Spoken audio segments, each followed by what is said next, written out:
Stop. Look at your life for a second. Does it feel like yours? Or does it feel like something you just ended up in? Not because of a bad day, not because you're tired or stressed, but because deep down, something doesn't fit anymore, something you can't quite name. You look at your routine, your relationships, your own thoughts, and something feels off, like you're playing a role in someone else's story, like you've been wearing a costume for so long, you forgot it wasn't your skin. Most people feel this and immediately run from it. They stay busy, they keep scrolling, they fill every silence with noise. They tell themselves it'll pass, but it doesn't pass. Because that feeling isn't a flaw. It isn't a problem to fix or a symptom to medicate. It's a signal. A signal that something inside you is finally waking up, and it's trying to tell you something you've been avoiding for a very long time. In this video, I'm going to walk you through the 5 stages of spiritual awakening, and by the end, you'll know exactly which one you're in right now. Stay until the end, because stage 3 is the one most people never talk about, and it might be exactly where you are. Spiritual awakening doesn't start with peace. It doesn't start with enlightenment or magical answers.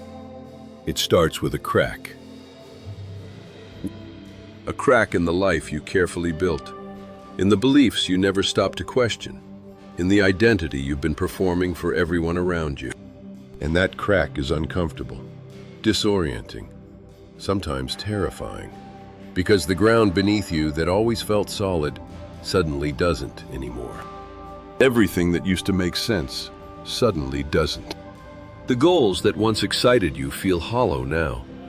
The conversations that used to feel normal feel shallow and exhausting. The version of yourself you've been showing the world feels like a stranger in the mirror. And for the first time, a question appears that you absolutely cannot silence. Who am I, really? Behind all of this, who is actually here? That question is where everything begins. Stage 1. You don't even know you're asleep. This is where most people spend their entire lives. And the scary part? You don't know you're there. You're running on autopilot. You react to everything around you without ever stopping to ask why. You chase approval from people whose opinions don't truly matter. You avoid discomfort the moment it appears, while spending energy protecting an image. Someone successful, someone likable, someone who seems to have it all together. If someone criticizes you, you feel attacked. If you fail, you feel inadequate. If you lose something, it feels like you've lost a piece of yourself. Why? Well, because you believe your thoughts are you. You don't observe your mind. You live trapped inside it.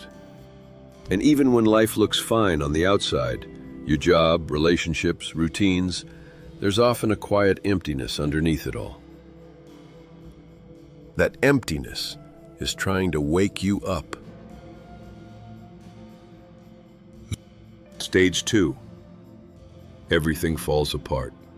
And that's exactly the point. Something happens. Maybe it's a painful loss. A relationship ends. A moment of deep anxiety appears and refuses to leave. Or sometimes there's no dramatic event at all.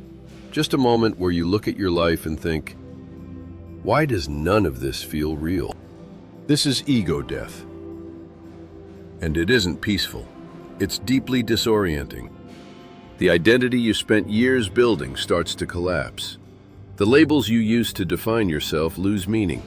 Your beliefs begin to feel unstable. Life no longer feels solid.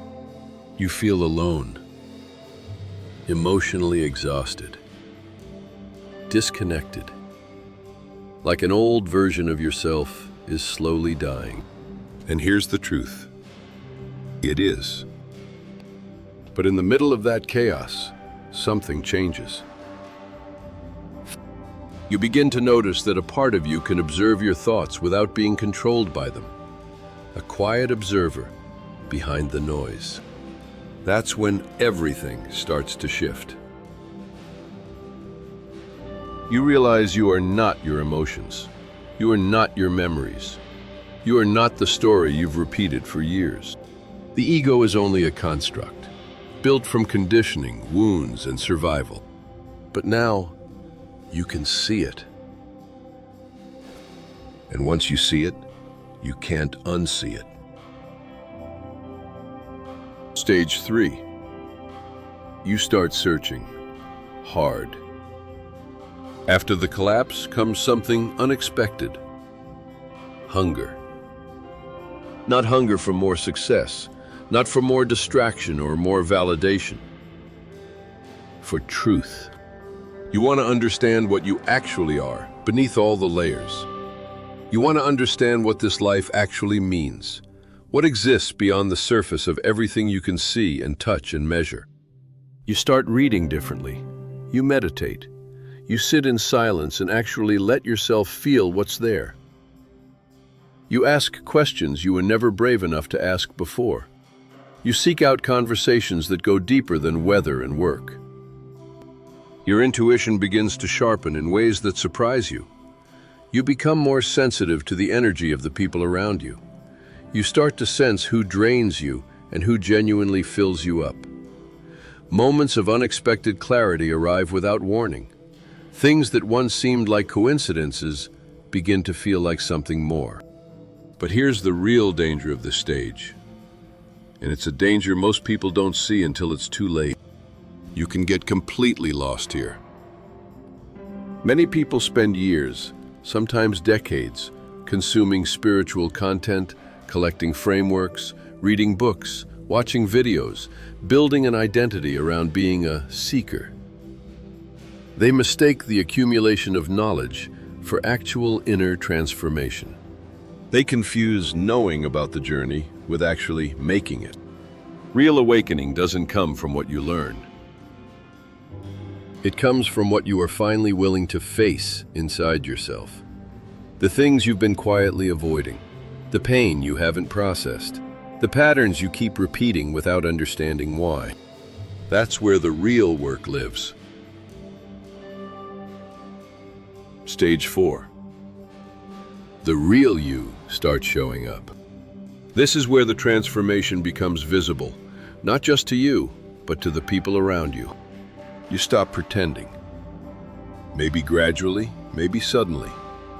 The masks you wore for so long start falling away, and holding them up begins to feel physically impossible. Everything that isn't aligned with who you actually are starts feeling unbearable. Conversations that require you to shrink yourself. Environments that ask you to perform. Relationships built on an old version of you that no longer exists. Some relationships end during this stage. Others transform in unexpected ways.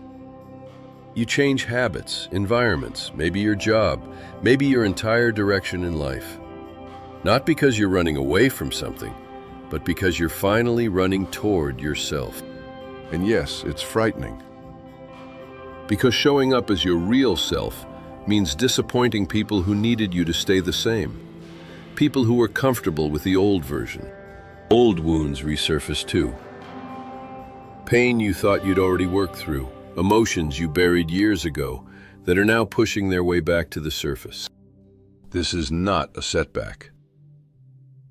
This is the actual work.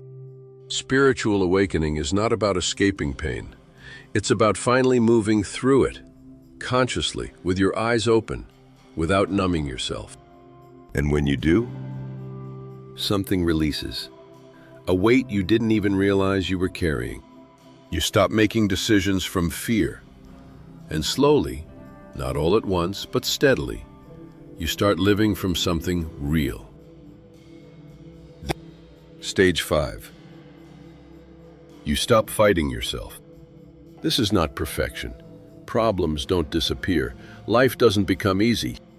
But the constant war happening inside you, the conflict, the self-judgment, the desperate searching, finally begins to quiet. You stop needing external validation to feel okay about who you are. You're no longer chasing something outside of yourself to feel complete. There's a stability inside you that doesn't depend on circumstances. You become more patient, more compassionate, not because you're trying to perform compassion, but because you genuinely understand what people are going through. You stop judging others as harshly because you recognize your own struggles and theirs. You find a deeper connection with silence, with nature, with the present moment, exactly as it is. And somewhere along the way, you realize something that reframes everything. Spiritual awakening was never about becoming someone new. The entire process, every stage, every collapse, every uncomfortable question, was about slowly removing everything that was never really you.